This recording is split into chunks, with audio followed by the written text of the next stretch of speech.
Christmas and a Happy New Year. The Chennai Silks. Let the celebrations begin. Filmibeat நேயர்கள் அனைவருக்கும் என்னோட வணக்கம். உண்மையை சொல்ல போனோம்னா ஜேம்ஸ் கன் வந்து மறுபடியும் வந்து டிசியை வந்து மறுபிறப்பு கொடுத்துருக்காரு அப்படின்னு தான் சொல்லணும். அப்படிப்பட்ட ஒரு தரமான குக்கிங் பண்ணியிருக்கிறாருங்க. உண்மையிலே கார்டியன்ஸ் ஆஃப் த கேலக்சியோட ட்ரையாலஜியோட டேரக்டராடா இது அப்படின்ற உண்மையிலே கார்டியன்ஸ் ஆஃப் த கேலக்சி வந்து விஷுவல் வைஸாகவும் சரி கலர் வைஸாகவும் சரி தரமாக இருக்கும். ஆனால் டிசி அப்படின்னு பார்த்துக்கிட்டாலே ஆரம்ப கட்ட காலத்துலேருந்து இப்போ வரைக்குமே வந்து அவங்க கலருக்கும் குவாலிட்டிக்கும் முக்கியத்துவம் கொடுக்குறாங்கன்றது தெரியும். முக்கியமாக வந்து ஜாக் சாண்டரோட அந்த ட்ரையாலஜியாக இருக்கட்டும், முக்கியமாக வந்து அதில் நடுவில் வந்து ஜஸ்டிஸ் லீக், அதுக்கப்புறம் வந்து the Dawn of Justice, so Batman Superman, இது எல்லாமே வந்து பார்த்தோம் அப்படின்னா ஒட்டுமொத்தமாக வந்து ஒரு யூனிக்காக இருக்கும், கலர்ஃபுல்லாகவுமே வந்து தரமாக இருக்கும். பேட்மேனோட ஒன்று வச்சுங்க, பேட்மேன் அகைன் நான் சொல்கிறேன், அதுக்கப்புறம் வந்து த டார்க் நைட் சொல்கிறேன், அதெல்லாம் கம்பேர் பண்ணும்போது இந்த பேட்மேன் சூப்பர்மேன், அதுக்கப்புறம் வந்து ஜாக் சாண்டரோட கிரியேஷன் எல்லாமே வந்து கலர் வைஸாக சும்மா பயங்கரமாக இருக்கும். மேன் ஆஃப் ஸ்டீல் எல்லாத்துக்கும் மேலே தாறுமாறு, சொல்லவே தேவையில்ல.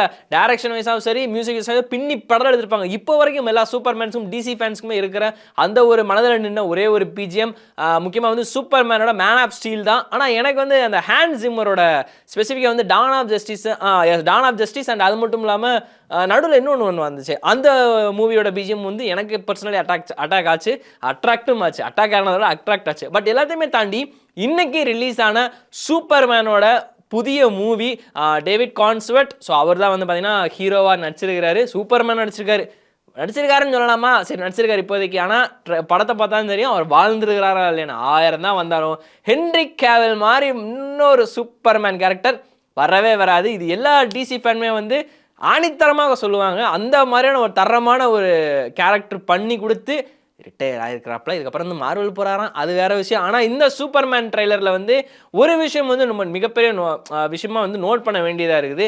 முக்கியமாக வந்து ஓகே, டேவிட் கான்ஸ்வர்ட் வந்து வழக்கம் போல் கிளார்க் கெண்ட் தான், அதே ரோல் தான் பண்ணுறாப்புல. ஓகே, கிளார்க் கெண்டை பொறுத்த வரைக்கும் வழக்கம் போல் அந்த ஜேர்னலிஸ்ட்டாக அதை பண்ணுறாரு. அது போக வந்து லூயிஸ் லேனுமே இருக்கிறாங்க. ஓகே ஃபைன், ஹீரோயின் வந்து இருக்கிறாங்க, அதே டெய்லி பிளானட் தான். ஆனால் மற்றதான் கம்பேர் பண்ணும்போது எனக்கு வந்து ஜாக் சாண்டர்லையா இது வேறு எதுவும் வந்து டெய்லி பிளானட் வந்து ஒரு பில்டிங் மாதிரி இருந்தது. நம்ம ஊரில் எல்ஐசி பில்டிங் எப்படி இருக்கும் சென்னையில், அந்த மாதிரி இருந்தது. அண்ட் அதே மாதிரி இதில் வந்து டெய்லி பிளானட் அப்படின்றது அக்யூரேட்டாக காமிக்கில் எப்படி இருக்குமோ ஜேம்ஸ் கன் அது மாதிரி கிரியேட் பண்ணியிருக்காரு. உண்மையிலே ஜேம்ஸ் கன் டிசி ஃபேன்ன்றதை மறுபடியும் ப்ரூவ் பண்ணியிருக்காரு. ஆக்சுவலாக கொஞ்ச நாட்களுக்கு முன்னாடி அந்த டெய்லி பிளானட் அப்படின்ற அந்த உலக உருண்டைன்னு சொல்லுவாங்க இல்லையா, அது மட்டும் வந்திருந்தது மாதிரி இருந்தது. அது பார்க்குறதுக்கு என்னடா இது மெட்ரோபாலிஸ் மாதிரியே இருக்குது அப்படின்ற மாதிரி பார்த்தா, மெட்ரோபாலிஸ் மாதிரிலாம் கண்ணா அதே தான் இறக்கியிருக்குன்ற மாதிரி ட்ரெய்லரில் உண்மையிலே செதுக்கி வச்சிருக்காருங்க. கலருக்கு குறையில, அங்கங்கே அந்த விஎஃப்எக்ஸ் லைட்டாக வாங்கின மாதிரி எனக்கு ஃபீல் ஆச்சு. மற்றபடி உங்களுக்கு எப்படி தரமா கீழே கமெண்ட் பண்ணுங்கள். அந்த ஒரு விஷயம் சொன்னேன் இல்லையா, நம்ம வந்து கிரிப்டோ வந்து இதில் பார்த்தோம். முக்கியமாக போஸ்டர்லேயே கிரிப்டோவை பார்த்தாச்சு. அதில் வந்து கொஞ்சம் குவாலிட்டி வைஸாக கலர் வைஸாக ஏதோ கொஞ்சம் மங்களாக இருந்த மாதிரி இருந்தால், இதில் உண்மையிலே ஒரு லைவ் ஆக்ஷனில் கிரிப்டோ யார் அப்படின்றத வந்து காமிச்சாங்க. இதுக்கு முன்னாடி நிறையா பார்த்துருக்குறாங்க. பட் ஆனால் இதில் வந்து இன்னும் குவாலிட்டியாக டக்கராக இருந்தது. எடுத்தோடனே வந்து பார்த்தீங்கன்னா சூப்பர்மேன் வந்து வழக்கம் போல் ஐஸ்லேருந்து வருவார்னு நினச்சிருப்போம். பட் ஆனால் இதில் வந்து ஐஸ்லேருந்து மோதுறாரு மனுஷன், மோதி வராரு. என்னடா இது தலைவன் இப்படி போட்டிங்க அப்படி, பிளட்டு சொட்ட அந்த ஐஸே வந்து இதாகி கிடக்குது, பிளட்டாக இருக்குது அந்த அந்த மாதிரி கிடக்குது. தலைவன் வந்து ஒரு விசில் அடிப்பான், கிரிப்டோ அங்கேருந்து வந்தோடனே Krypto home, take me back to home அப்படின்வாரு. இந்த ஹோம்ன்றது எதையா நீ மென்ஷன் பண்ணுற அப்படின்ற மாதிரி இருந்தது.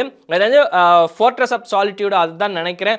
ஐஸில் தானே இருக்கிறாரு, எனக்கு தெரிஞ்சு ஐஸில் தான் போவாங்க அப்படின்றப்போ இந்த எர்த்து அப்படின்ற அந்த மெட்ரோபாலிஸ் அப்படின்ற ஒரு இது இருக்கு இல்லையா, ஸோ அதில் வந்து இவர் எப்படி உள்ள மறுபடியும் போய் ஒட்டுமொத்தமாக இதாகி ஒரு ஜேர்னலிஸ்டாகவும் சூப்பர்மேனாகவும் இது பண்ணி உலகத்தை காப்பாற்றுறாரு. அதில் ஜேம்ஸ் கன் என்ன விஷயம் பண்ணியிருக்காரு அப்படின்ற விஷயமும் இருக்குது. அண்ட் இதில் வந்து கிரீன் லேண்டன் இருக்காரு, ஹாக் கேர்ள் இருக்கிறாங்க. அப்படின்றப்போ வந்து இது என்ன கொஞ்சம் பயங்கரமாக மான்ஸ்டர்ஸ் வேறு, மேமோத்தா சம்திங் அந்த அவங்களுமே இருக்கிறாங்க. ஸோ அதுதான் அந்த மான்ஸ்டர். ஸோ அப்படின்ட்டு இருக்கிறப்ப வந்து பார்க்குறதுக்கு ரொம்ப டக்கராக இருக்குது. முக்கியமாக சூப்பர்மேனை மக்கள் வந்து போட்டு பொழந்துக்கிட்டு இருக்கிற ஒரு சீன் வந்துச்சு. அதை பார்க்குறதுக்கு மனசு கஷ்டமாக தான் இருந்து. மேன் ஆஃப் ஸ்டீலில் எல்லாருமே வந்து நெஞ்சில் கையை வச்சு சூப்பர்மேன் நீங்கள் தான் எல்லாமே இது பண்ணணும் அப்படின்னு சொன்னவங்களை நம்ம ஜேம்ஸ் கன் வந்து நீ சூப்பர்மேனே கிடையாதுடா, எங்களை எப்படி சொல்கிறது, எங்கள் தாக்க வந்து தீய சக்தி நீ தானன்ற மாதிரி ஒரு அந்த டின் கேன் இருக்கு இல்லையா, ஜூஸ் குடிக்கிற டின் கேன், அதை வச்சு ஒருத்தன் தலையில் அடிப்பான்.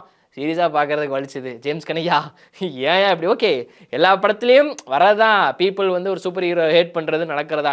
பட் ஆனால் சூப்பர்மேனை பொறுத்த வரைக்கும் எல்லாத்தையும் அன்பு காட்டுவாப்பில் மனுஷன். அது மட்டும் இல்லாமல் எவ்வளோதான் இது பண்ணாலும் இவருக்கும் ஸ்பைடர்மேனுக்கு ஒரு சின்ன கனெக்ஷன் இருக்குது. எவ்வளோதான் ஹேட் கொடுத்தாலும் மறுபடியும் அன்பு கொடுத்துக்கிட்டு இருக்காரு. ஆனால் ஸ்பைடர்மேனோட ஒரு படி வந்து சூப்பர்மேன் வந்து இன்னும் பயங்கரமாக பண்ணிட்டு இருக்காரு. அந்த லுக்கப்ன்ற அந்த ஒரு வார்த்தை வந்து மறுபடியும் இது பண்ணிட்டு இருக்கு. ஃபயர் வந்து ஒரு தீ குழம்பு மாதிரி சூறாவளி மாதிரி சுற்றிக்கிட்டு இருக்குது.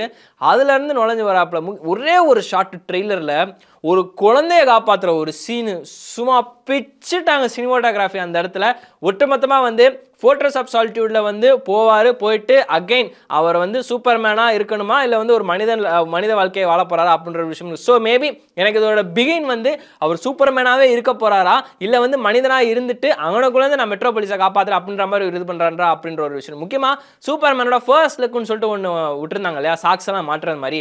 அதில் இருந்து அதே சீனை வந்து காமிச்சிருந்தாங்க. முக்கியமாக வந்து ஒரு இடத்துல வந்து சூப்பர்மேன் ஒரு பில்டிங்கில் போயிட்டு ஏதோ ஒன்று ப்ரெஸ் பண்ணுற மாதிரி இருக்கும். அந்த இடத்துல வந்து சைடில் நம்ம வில்லன் வந்து கதை வந்து ஃப்ரீஸ் பண்ணுற மாதிரி ஒன்று சீன் வச்சிருக்கோம். ஸோ எனக்கு தெரிஞ்சு அதுக்கு ஒரு சின்ன கனெக்ட் ஆன மாதிரி இருந்தது. அண்ட் அது மட்டும் இல்லாமல் மான்ஸ்டர் முக்கியமான ஒரு ஆளாக இருக்கிறாங்க. ஸோ அந்த மான்ஸ்டர் வந்து 2 மான்ஸ்டர் இருக்கிறாங்க.